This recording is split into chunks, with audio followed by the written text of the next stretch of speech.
Namhlanje Undunankulu wase-Gauteng UPanyaza Lesufi uthole ithuba lokuyiphendulela ngemuva kokuthi amaqembu aphikisayo kulesi sifundazwe egxeke inkulumo yakhe abeyibhekise esifundazweni ukuzwa kabanzi-ke ngalokho sixhumana nentatheli yezindaba ze-SABC uMbalenhle Mthethwa. Mamthethwa, sikwamukele endabeni zasemini. Thank you for having me. UPanyaza ukhulume wathini ngokuyiphendulela ukuthi uyiphendulele wathini njengoba phela sibonile ukuthi amaqembu lawa aphikisayo abemsolo ngokuthi nje cha yonke into abeyikhuluma nje bekhuluma into enhle impela kodwa akacacisanga ukuthi lezo inhlelo lezi abanazo bazozenza kanjani. Uyakhumbula uma uPanyaza ekhuluma kokuqala ngenkathi ethula inkulumo yakho yokuqala ngomsombuluko ukhulume ngokuthi abantu sebeyakhathala ukuzwa abantu abasemagonyeni bekhuluma ngazo zonke inhlelo abazozenza kodwa sengathi ukwenza akukho.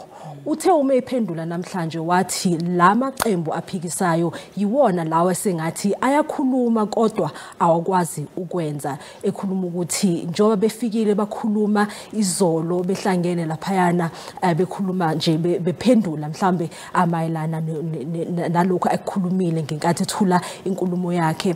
Uthi uma ephendula bayakhuluma nje kuphela kodwa abakwazanga ukuthi bafike mhlambe nendlela ezinye mhlambe noma inhlelo ezinye mhlambe ekungenziwa ngazo ukuze kuthuthukiswe impilo zabantu abahlala khona la eGoli. Ngike ngiyezwa futhi ukuthi uPaule ngokuthi wona lamaqembu aphikisayo akhuluma kangaka nje ingoba nje aseyitshelile ukuthi ukhetho ngo2024 azoyidlulela nje kalula iANC sizokhala ngaphansi. Uphefumule wathini ke ukuphinde usichazele ukuthi wena bewathini ngalokho? Qiniso lelo uyasho njalo uthi uma ekhuluma uthi amaqembu awangajabuli kakhulu uma bekhuluma noma uma bebheka ukhetho lo lesizoya kulo ngonyaka uzayo bacabanga ukuthi bona ngeke balwe njengeqembu. Uthena yena uma esho ukuthi ngeke bona bayeke ukuthi balwele ukuthi bathuthukise impilo zabantu bazoqhubeka.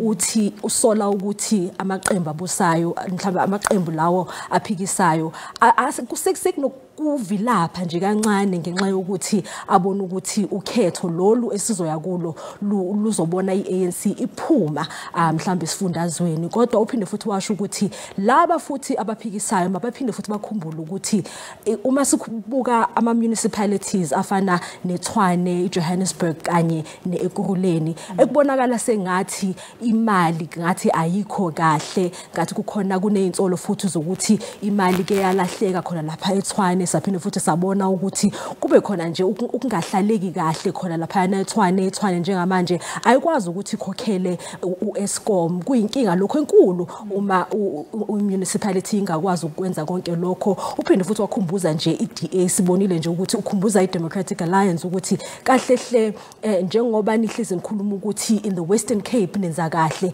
thina esikubonile la eGauteng ukuthi sibone nicekela phansi ama municipalities ala eGoli. Uyazi ukuthi kunaleso sithembiso lesi senziwa yiyo iANC ikhuluma ukuthi yona izokwenza ngakho konke kusemandleni ukuthi ibuyise wonke ama municipalities lawo aholwa yiDA abuye aholwe ngabantu abazothatha bathuthukise impilo zabantu kulezo indawo lezo. Hayi nami ngibona ngazi ukuthi inkinga lapha vele yikho ukuthi noma amaqembu aphikisayo ethe yagxeka kodwa manje nawa akukho angakuthatha kubeke phansi ukuthi thina bukani ke labo masipale kade sibambisene kubonapha kuhamba kahle manje nakhona kuba nezinkinga. Ngibona ukuthi mhlambe yiso ke leso isizathu sokuthi uPanyaza Lesufi azaphendula kanjalo. Sibonga kakhulu ke Mbalenhle ngesikhathi sakho. Umbukeli lowo bekuMbalenhle Mthethwa oyintatheli yezindaba lapha eSABC ebesixoxisana naye mayelana nempendulo kaPanyaza Lesufi.